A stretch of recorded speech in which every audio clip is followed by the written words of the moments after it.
This is Record Royale, where we throw two albums into the ring with one another and see which one comes out on top.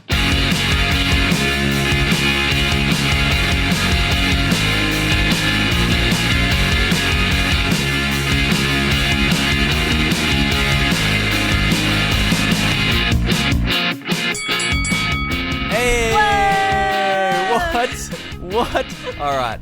We're kicking this episode off, and it's a historical episode of the podcast because Adam is not here. Bradley is not here. It is just me. It's just Will. And our very special guest, Caitlin Henry from Eat Your Heart Out. Hello, Caitlin. Hey, Will. What's up? Honestly, this is great. This is so cool, and I'm really excited to do this. I'm so excited. One-on-one. This is a full-on interview. I'm a full-on interviewer. Yeah. You can... Like, I am legit carving my way into the interview scene. It's pretty great. Thanks for coming on and being so accommodating with the podcast so far.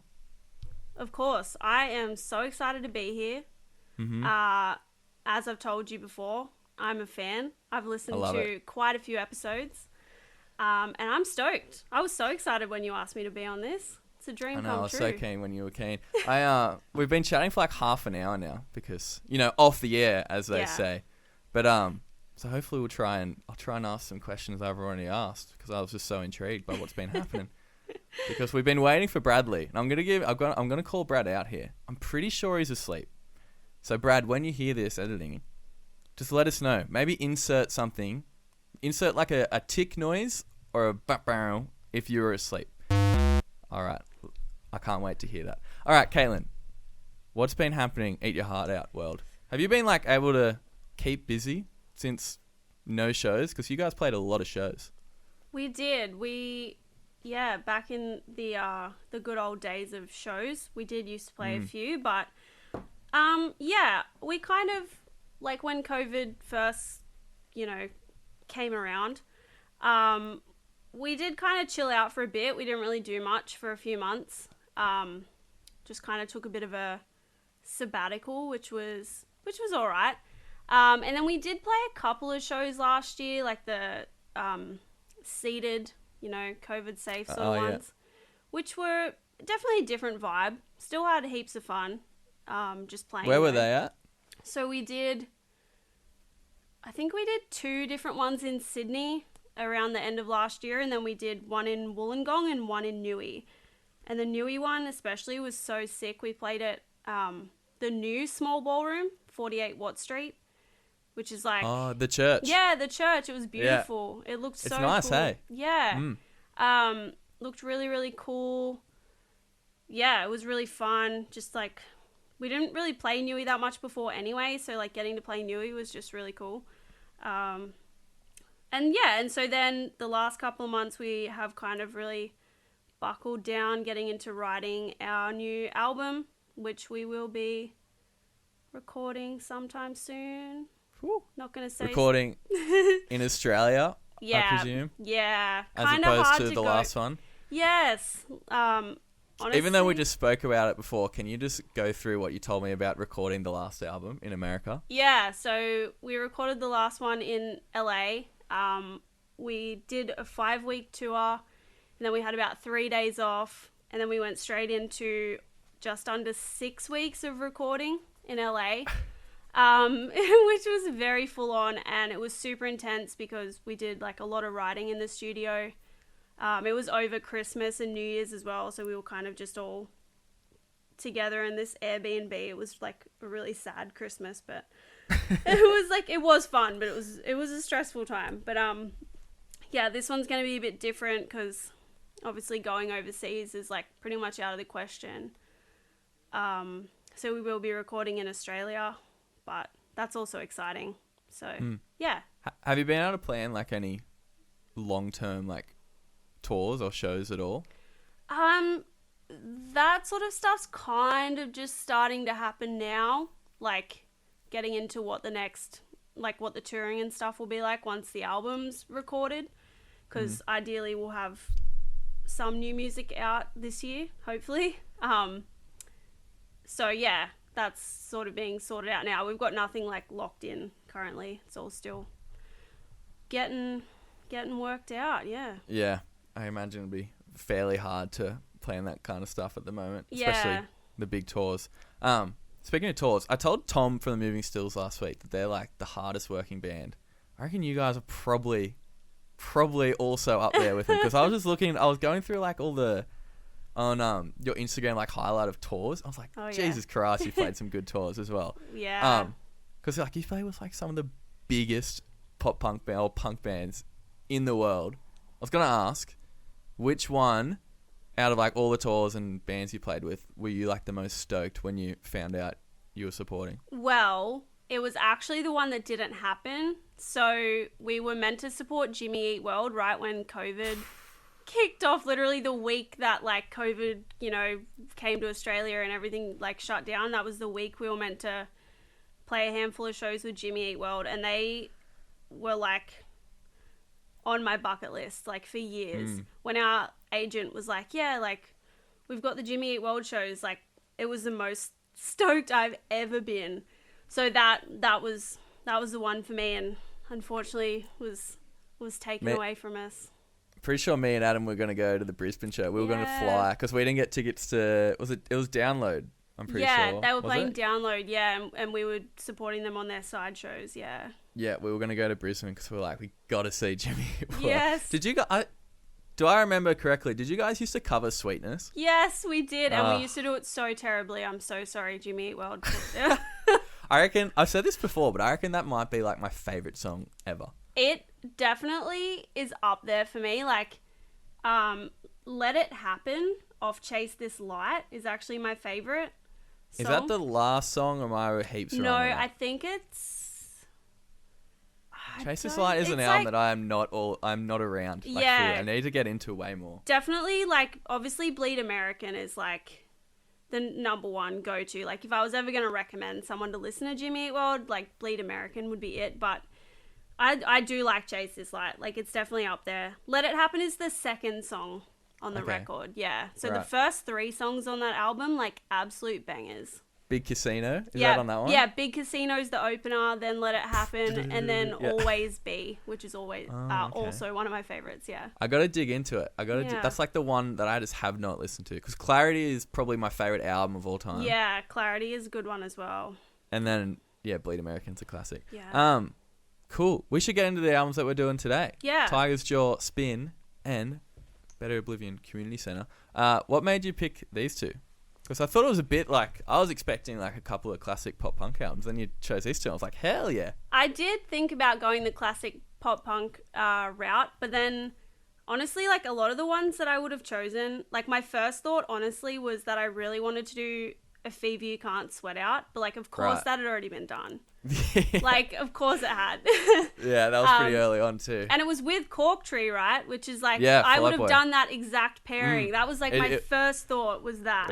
That was like when we came up with the podcast, we're like, that's happening early on. 100%. So I did think about it, and I kind of like thought about some classic pop punk, but I honestly just love Tiger's Jaw. Like I kind of realized like last year that they are probably one of my favorite bands of all time. Just a moment of realization. It did. I was like, wait, I listen to this band all the time. They like are definitely one of my favorites. And then I only got into Phoebe Bridgers like late last year, and then I like obviously got into Better Oblivion Community Centre at the same time because it's one of her projects. And yeah, I just kind of, I don't know, I've just been heaps into that kind of stuff lately, and obviously Tiger's Jaw put out their new album as well, which is also amazing. Is this your favourite Tiger's Jaw album? Yeah, I would say so. I really do like the new one as well. Like it's a very close contender, and the older ones, like the self-titled and stuff, obviously. They're so consistent. They are. That's like, consistently. Like they're not one of like, you know, the biggest bands like mainstream wise in that scene. Like compared to like, I don't know, they don't sound like I don't know, Turnover, they're Basement, Story So Far, all those bands, but they're just so consistent. Every album has just got solid pop like kind of emo. I agree. Like they just know how to write a song. Like they're just so good at writing songs. It's ridiculous. Because I read for this album, this was the first one that Brianna wrote songs for.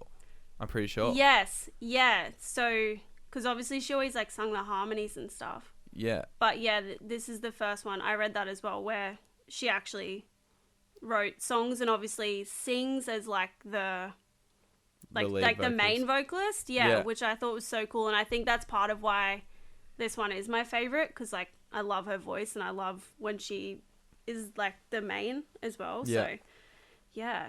Yeah, sick. Cool. I'm gonna run through some facts of these. Usually I have way more, but for some reason I could not find anything on Tiger's Jaw. So they're from Scranton. Are you an Office fan? Yes. I was like, as soon as I read that, I was like, damn, yes. An actual band from actual Scranton. Scranton, PA, the home of Michael Scott. Yep. At the time of this album, they were just the two-piece, Ben Walsh and Brianna Collins. Yeah. Pretty sure they have other permanent members now. I think so. I'm just going off that purely because, like, their profile photo, there's like 4 people. Yeah, I think that after Spin, I think they had like some touring members who have now become permanent members, I think, because it's the same people. Like, I'm pretty sure the drummer and I guess like the bassist or... That would make sense. Yeah, that would make sense. That's usually how it goes as well. The drummer and the bassist are the rotating members, unfortunately. Unfortunately, but yeah, so I assume they're permanent members now because I'm pretty sure they're on the new album as well. So okay, cool. This was their 5th studio album, released on the 19th of May 2017 by Black Cement Records. I looked up this record label. Have you looked this up before? I have read about it before. Is it like, it was like Will Yip, his label? But yeah, I'm pretty sure there's only released like 2 albums. This one and the singer of Citizen, Matt. Oh, yeah, his like solo project. Yeah.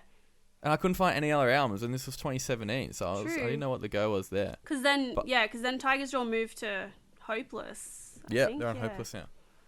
Which I just thought they were on Hopeless the whole time. Is their new album a bit more Hopeless Records-y?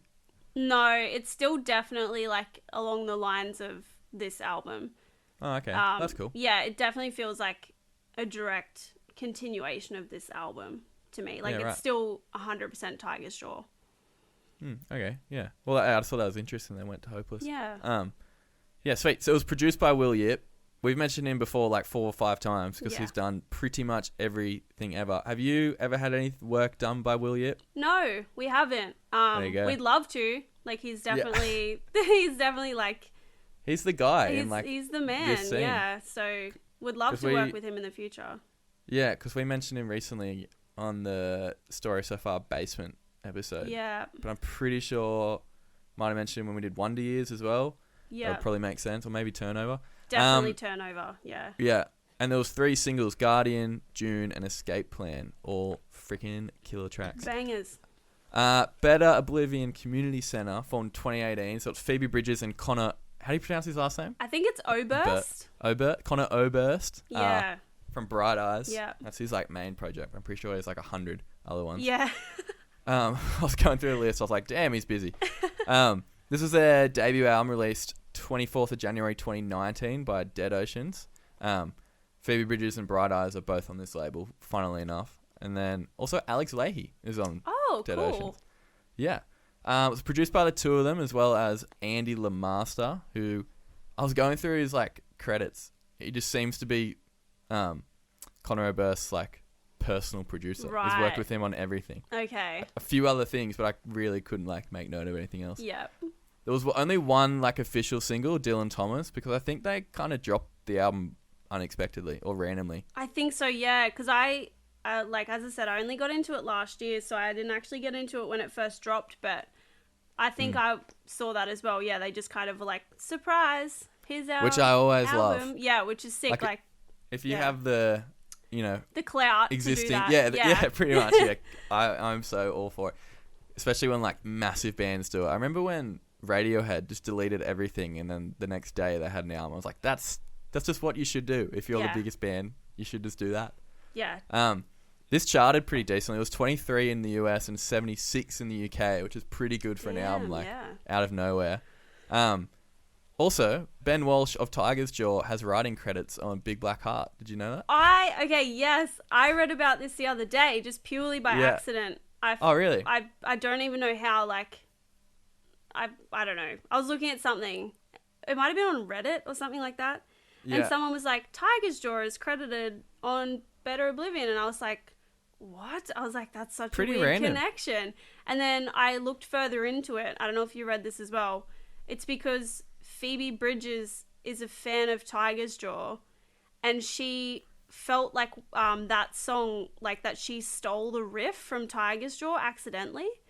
So she was like, I'm going to credit them because I feel like I've like stolen the riff. So it's just, yeah. Oh, so he didn't actually work with them? Didn't actually work with them. She was just a fan of them and then was like, oh my God, I've accidentally stolen this riff from them. What? That is crazy. I know, right? I thought there must have been like some massive like 6 degrees of separation. Then they found each other working together. Because I was gonna say like he doesn't sing on it. No. He doesn't like do anything, and it's just that one song. Oh, that's like the most fun fact I've heard on the show so far. It's a pretty fun fact, and even just like imagine being like finding out that Phoebe Bridgers is a fan of your music. That would be. And gave you writing credits. And gave you writing credit. Yeah.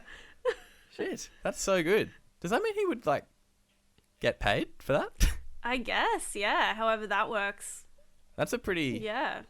That's a pretty nice move on her behalf. Definitely.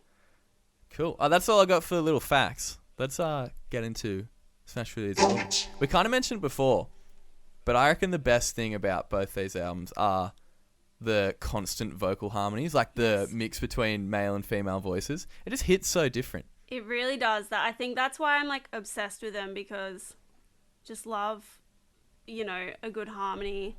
And yeah, it really just does. It just hits different when there's just like the two different voices and it's just like a constant harmony. Like there's just something about it. Just gets. I don't think it would work well with all singing types like dueling together, but on both albums, like all 4 singers, they just work so they like they're not like a yin and yang. Actually, Phoebe Bridgers and Connor kind of are, because she's got that like soaring kind of soothing vocals, and he's just like super calm in the background. But on the Tiger's Jaw album, they're kind of similar in a way. One's just like higher pitched, and it's just so nice. Yeah. They just mesh so well together. Yeah, it just works so well.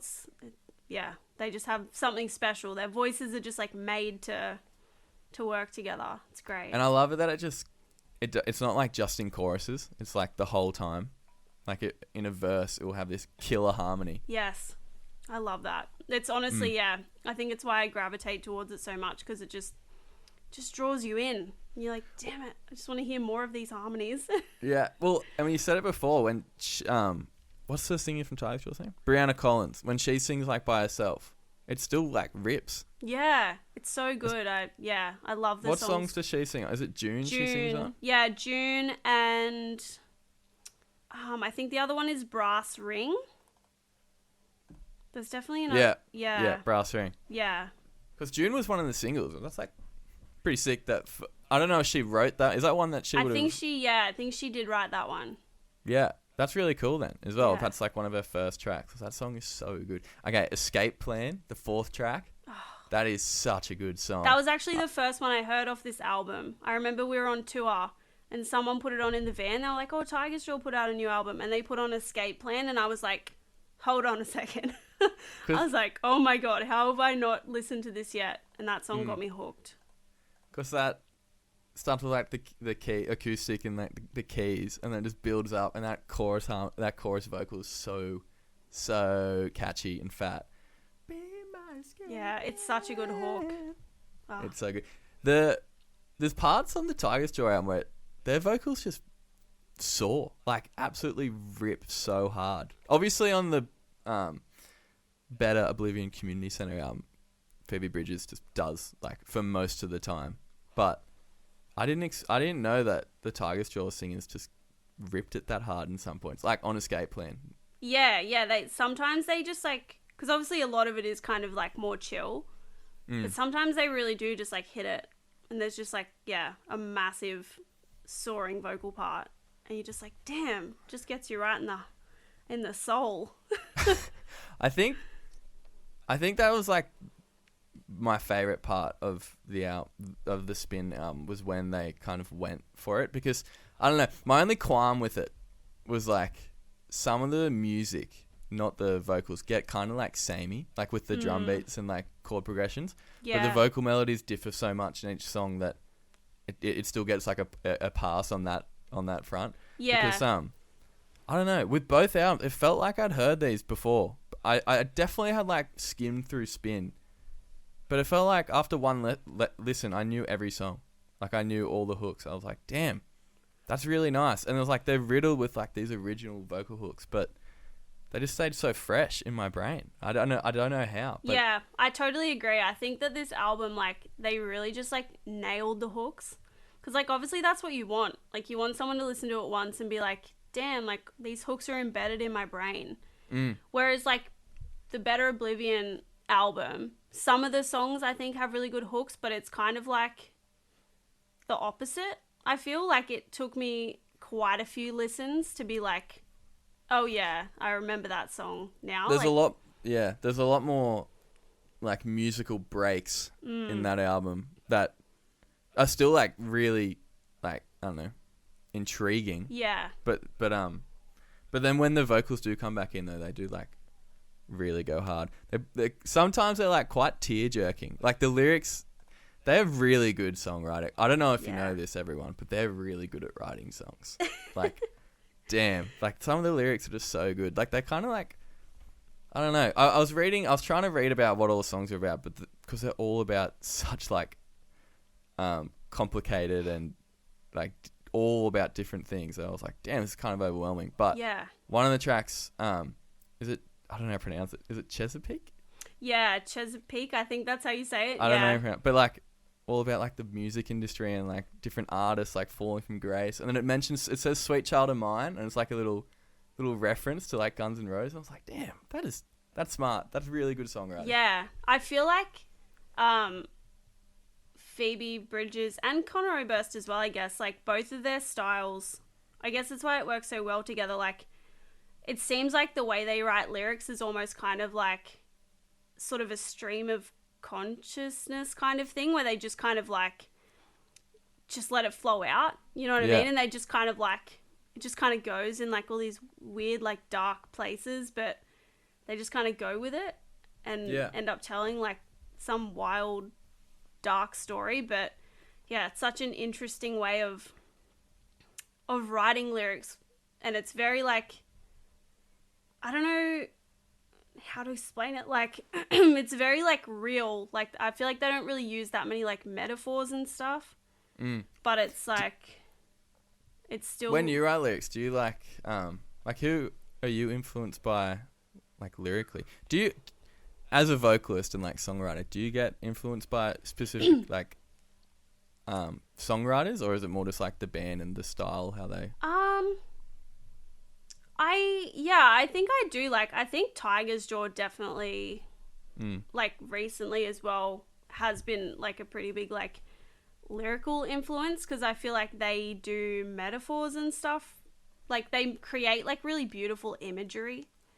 I feel like with their metaphors and like just the way they use words, which is really cool. But yeah, I don't know, I can't really think of anyone specific. I'll kind of just listen to like a lot of random stuff, and I love reading lyrics and seeing how they look like on the page. It's so different.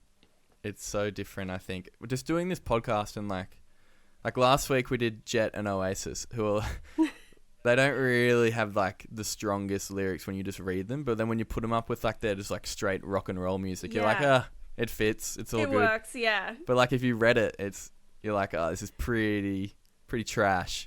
But like with these lyrics you read, you're like, oh, yeah, these are good. Like, it's these like make poetry. sense, and they're telling a story. Yeah, exactly. Like I love reading lyrics that like could just like stand alone as like a piece of writing, like a poem or something. A poem. Yeah, which is, I guess, not that I think I'm very good at it at all, but that's kind of what I try to go for. Like I like it to look nice on the page as well as I like sound that. good. I like that. Yeah, I like that vibe a lot.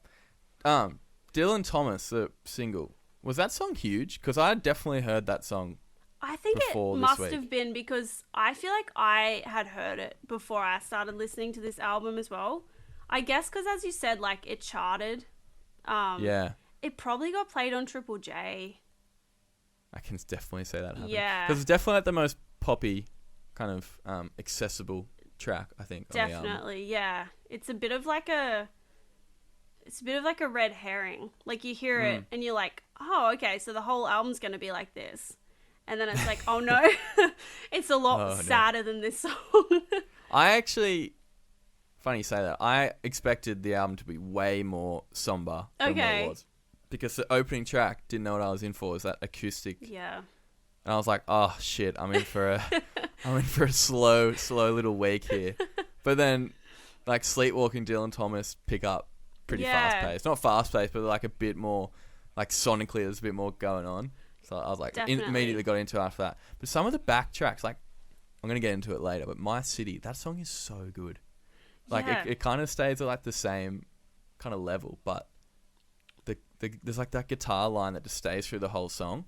Yeah. And it's so catchy. I think they're just really good at putting in like little things like that just kind of like, just go through the whole song and like you kind of don't even notice it first, but then you're like, damn, that was, I don't know. How do you even write? I don't know how people write good instrumentation and stuff like that. But yeah, definitely, yeah. So I feel like the first few times I listened to the album, I kind of only listened to like the first half. And then I was like, why do I keep doing this? Like, I need to listen to the back half as well. I do that all the time though. Yeah, you just kind of like put half of it on and then you know, get distracted or whatever. But the back half is just as good. Yeah. Sometimes the shuffle method has to be used to hear all the songs. You have to put it on shuffle. Definitely. I hate doing it, but sometimes it has to come out. Sometimes it feels wrong because you're like, you know, they chose this order of this for a certain reason, but otherwise, you end up missing like the last 5 songs of the album. That would actually be one thing that another like little thing about the Spin album. I think you can shuffle it really easily, which usually I don't like. I like having a good like track listing that kind of ties the album, like kicks the album off and then ties it together at the back end. Whereas like most of the songs in there you could probably put in any position. Yeah, no, I totally agree. I definitely feel like when I listen to the Tiger's Jaw album, like I do often listen to it out of order. And it does still totally work because I feel like it's such a, I guess as you were saying before, like not that the songs all sound the same because they all have super memorable hooks and stuff, but like they all have such a similar vibe because like Tiger's Jaw have just nailed down their sound so well that you can really like listen to it out of order and it still sounds right. Yeah. No, for sure. That's kind of what the vibe I got. It's not like a bad thing. It's just not, you know, I like albums that feel like a body of work kind of thing as opposed to like an album of singles. I agree. Yeah. Definitely. Yeah, sick. Do you want to get into these little segments? Yes. Yeah, let's do it. All right. Let's do it with Get Inked. Get Inked. All right. We're going to make some tattoo designs from these lyrics or these albums. And you're going to go first, Caitlin. What do you got for me? Okay. This was actually really hard. You shouldn't have put too much time in it because I tell you right now, we don't. Well, okay. So, I didn't put that much time into it, so I'm glad that's good to hear. To know that I did the right thing. So I feel like when I was thinking about Better Oblivion Community Center, one of my favorite lyrics by them is the fake it at least until you make it. That ghost is just a kid in a sheet. Because when you think about it, it's actually really heavy. Like it's saying that we're all going to die and he's just pretending to be a ghost, but one day he will be a ghost. What's that song? What song is that from? That's Dylan Thomas, I'm pretty sure. Oh, okay. I hope I'm not wrong. Yeah. I can hear the lyric in my head. But yeah. It's definitely Dylan Thomas.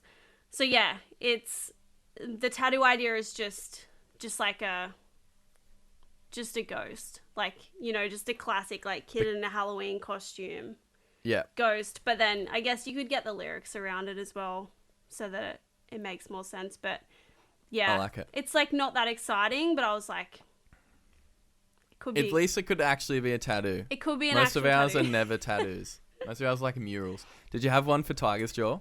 The one for Tiger's Jaw that I thought of is, like, I don't know if it could be executed well at all, but I was thinking, oh my god, now I can't even think of what song it's from.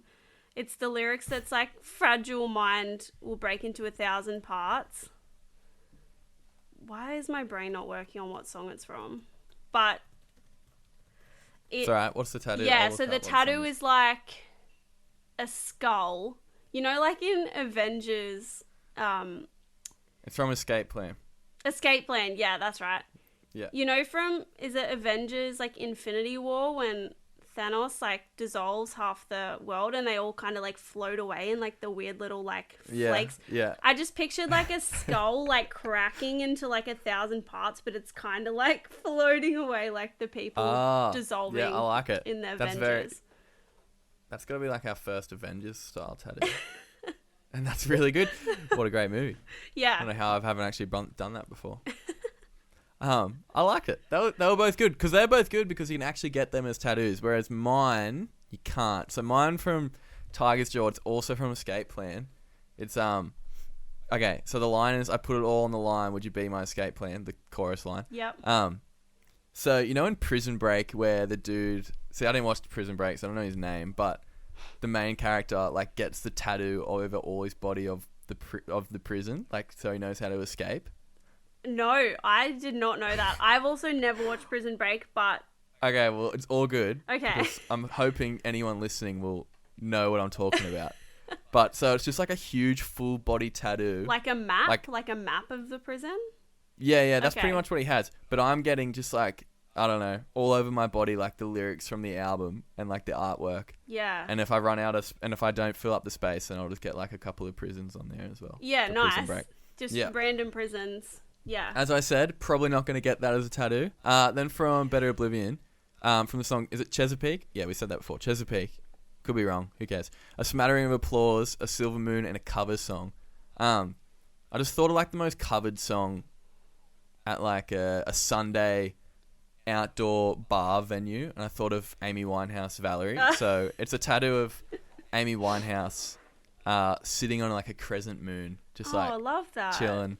Yeah, even you'd think it's an Amy Winehouse song tattoo, but Yeah. no, it's a Better Oblivion Community Center. It goes deeper Tattoo. than you initially think. Yeah. Yeah, I love that. That's actually so funny that you say that about Valerie, because like it 100% is like the most covered song. I did it for my HSC. Oh, And really? I feel like I know like 4 other people that also did it for their HSC.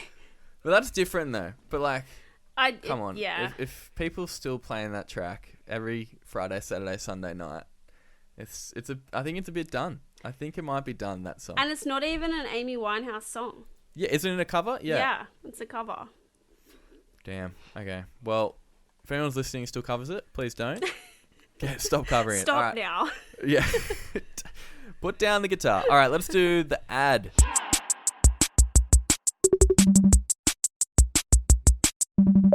All right, we're adding one song each from each album. Your favorite song from each album. What did you pick?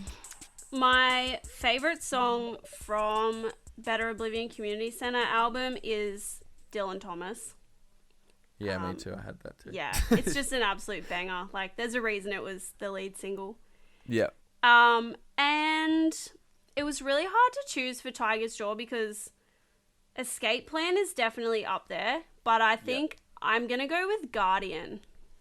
Okay, yeah. I think that was the lead single as well for them. Oh, true. Yeah, okay.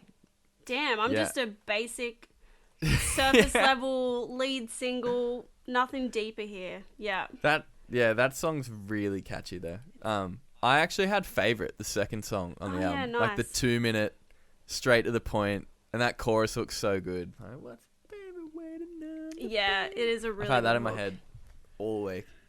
Because you said Dylan Thomas, I'll say My City. I mentioned it before Yeah. for Better Oblivion, but it kind of like stays at the same level the entire song, besides that big crescendo at the end. But the meddling guitar line that runs throughout, it's so like endearing. I love it so Yeah, much. it's got you. It's really... Yeah. Yeah. They're easily Nice. my favorite too. Cool. Let's do our new segment, which we really haven't figured out yet. Band name generator.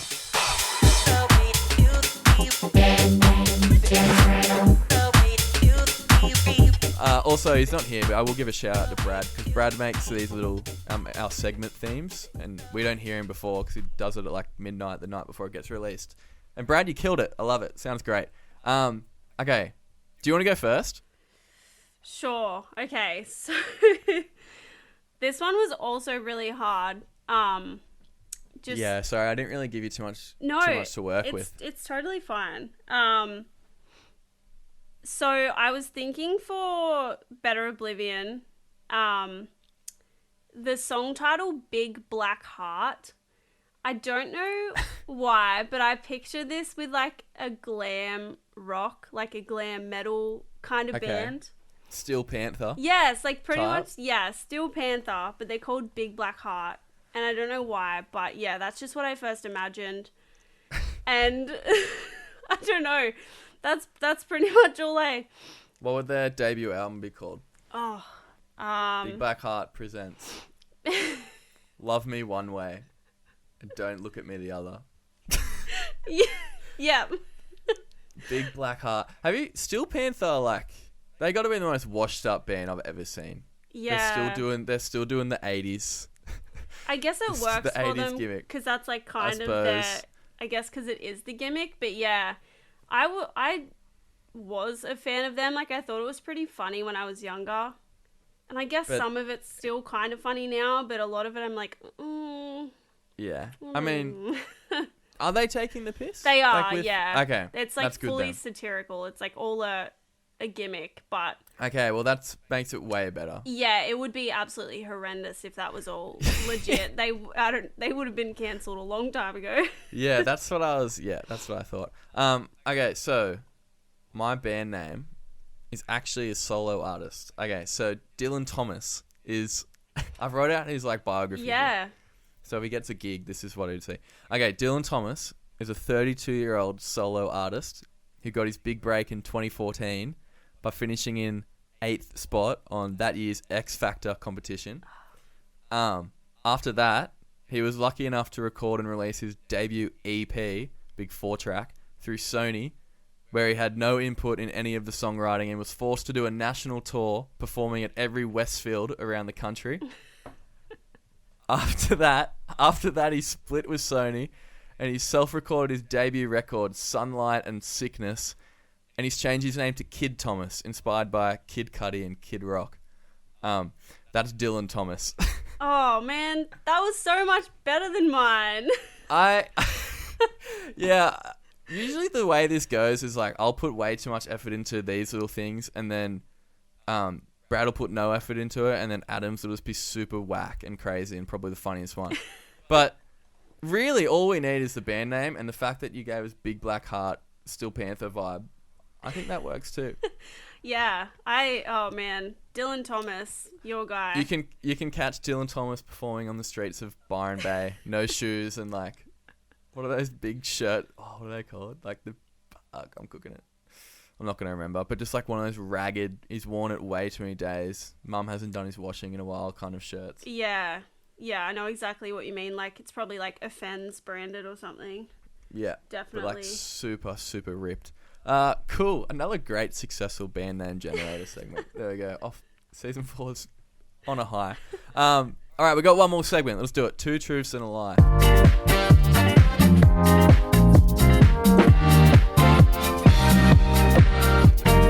Now, we'll see how well this works with only one person. We haven't done this before, but I'm going to say 3. Actually, you will probably get these. I'm definitely a person that does like a weird amount of research on like anything I'm remotely interested in. So, all right, you're gonna get these, and it's gonna be the worst segment of all time. So I've got 3. How well do you know Phoebe Bridgers and all of her side projects, excluding this one, obviously?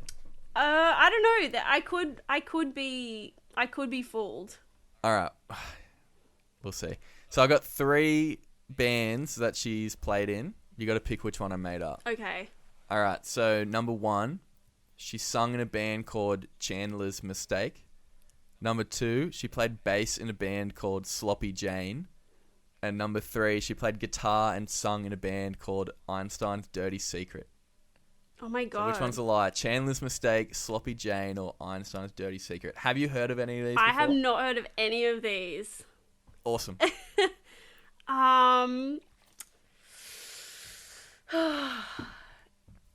Talk to me. What are you thinking? I'm feeling like Sloppy Jane sounds real. And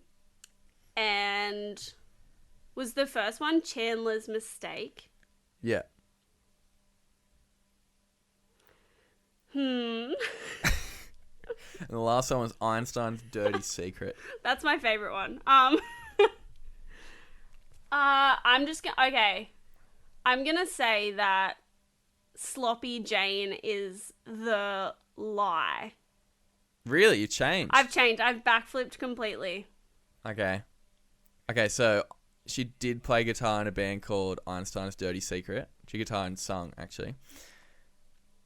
She did not play in a band called Chandler's Mistake. Sloppy Jane is true. God damn it. That was my other... I was going between those two. Yep, she played bass in a band called Sloppy Jane. Which is, I think they're still a band. I think they might be still kicking it, Sloppy Jane. True. But I'm not sure how long she played in it for. Yeah, I made up Chandler's Mistake when I was doing this. Friends was on in the background. I was going to say... Actually, no, Friends wasn't on. Scrubs was on. Have you ever watched Scrubs? I have many years ago. I haven't watched it recently, but I did watch it all at one point, yeah. The actor who played Chandler was on an episode of Scrubs, and that's why I thought Chandler's Mistake. Because I was going to say, I was like, that sounds like a Friends reference, which is why I was like, it could be real. And then Sloppy Jane sounds like Spacey Jane, and they're quite relevant at the moment. Yeah. So that could have been Einstein's Dirty Secret. I was never making that one up. No, that's why crazy. immediately I was like, that's real. That's like... I'm not funny enough to make that one up. All right, cool. We got to rate these albums out of 10. Out of 10 what, though? Because we don't just rate it out of 10. We've got to give them something special. So let's do out of 10 Escape Plans for Tiger's Jaw, because we've mentioned that 100 times. And then out of 10, Big Black Hearts for Better Oblivion. Yeah. You're going to go first. We're going to do Spin first. So what are you giving out of 10? I think that Spin is a 9 Escape Plans out of 10. Woo! I like it. Is this like one of your favourite albums ever? Yeah. Okay. It is. It that warrants is. a 9 then. Yeah. I'm going to go... Yeah, I'm going to go 8. I was thinking like 7.5, but we don't do halves, so I'm going to go 8 because 7's too low. It can't be any higher for me just because I said before, it's like kind of samey in little parts. Yeah. And I think if the vocal hooks weren't as strong, I would definitely get a lot of these songs, like, I wouldn't be able to tell the difference. I totally agree. Yeah. But the really strong songs are super catchy, and I'll be listening to these a lot moving forward. Cool. So what's that? 8 plus 9. All right. What are you giving Better Oblivion Community Centre out of 10? Big Black Hearts.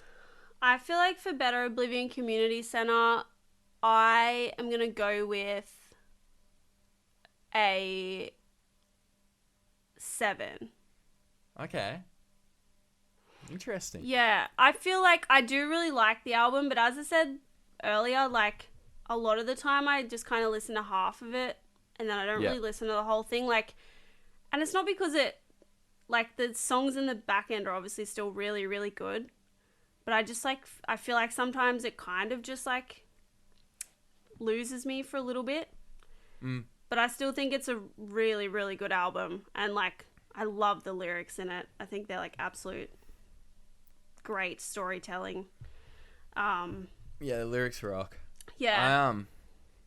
I'm actually going to go 8. I couldn't really split them. I think this was I really liked it because it just felt kind of fresh.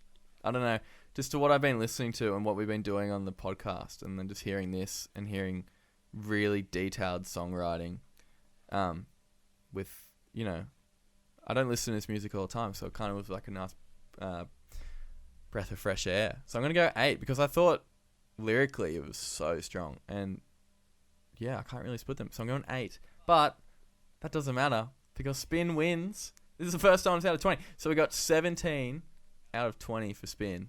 Beats 15 out of 20 for Better Living Community Centre. I kind of thought Tiger's Jaw was going to get the win on this one. Yeah, felt it early on that Tiger's Jaw had this one, but...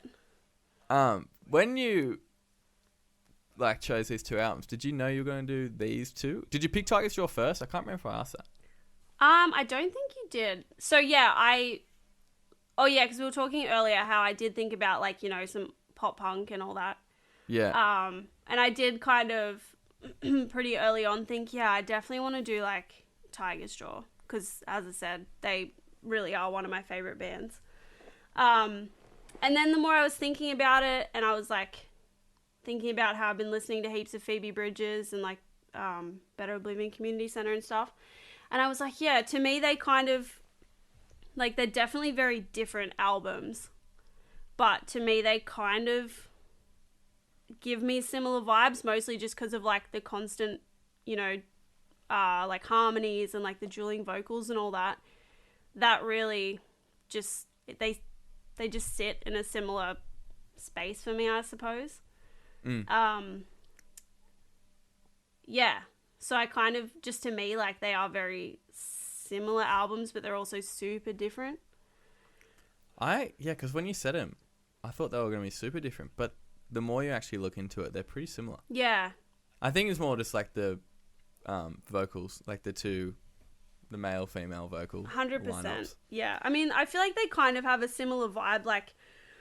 There may be something you'd put on in a certain kind of mood. I think the Tiger's Jaw overall is maybe a bit more upbeat. But the Better Oblivion Community Centre, I guess, kind of does both sides of it. Some of it's very upbeat, like Dylan Thomas. And then some of it's very, very sad. Whereas Tiger's Jaw is kind of just in the middle. But I still feel like it's the kind of thing you'd put on when you're in a certain kind of mood. Just chilling, maybe a little bit sad.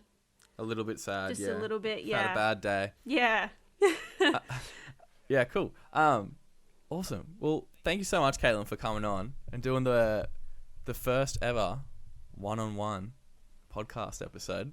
I thought it was pretty fun. I had a good time. Yeah, I thought it was great. Thank you so much for having me. I'm so glad I could be part of this historical episode. Landmark. This will go down as a pretty big moment in the podcast history. Yeah. I'm glad you were part of it. I'm so excited I could be part of it. It was great. Thank you so much. Yeah, cool. Have you been going to many shows lately?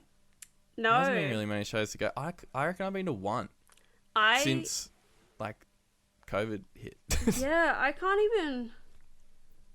actually don't think I've been to any. We've played, as I said, a handful, but I actually don't think I've been to any as a punter, because I don't remember ever sitting in a seat and watching a band play. Yeah, because I've only really just gotten back to standing shows. Yeah. And I just don't know if that many bands have came through. No. And now, as we were saying before, I was definitely going to go see Columbus. But if that's been postponed now... Yep. Shout out to the legends in Columbus and slide with us on their tour if you want to go check them out, everyone. Cool. Let's wrap this up. The first ever one-on-one pod. I loved it. You can follow Caitlin on all the socials. What's your Instagram name, Caitlin? It is Cato is a potato. I knew it. I thought it was something to do with potato. It's potato, enough. Yeah. Love classic. And of course, go check out Eat Your Heart Out. When do you reckon the album will be out? Ooh, a while? I think you can definitely expect to hear some new music this year. Not the whole album, because that would be a very quick turnaround. But definitely some new music this year, and then early-ish next year, new album. Sick. Yeah.